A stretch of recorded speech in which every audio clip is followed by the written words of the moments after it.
Good afternoon everyone, কেমন আছো সবাই? আশা করি ভীষণ ভালো আছো। সবাইকে জানাই রাখি পূর্ণিমার অনেক অনেক শুভেচ্ছা আর অভিনন্দন।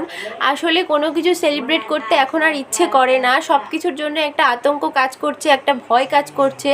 সবসময় মাথায় একটা জিনিসই ঘুরছে, ওটা বাদ দিয়ে আমরা কোনো কিছুই করতে পারছি না। আসলে তোমরা বুঝতে পারছো আমি কিসের কথা বলছি। আমরা আরজি করার ঘটনাটা আজও ভুলতে পারছি না, আর ভুলতে চাইও না যতক্ষণ এর মানে কি বলবো শাস্তি হচ্ছে।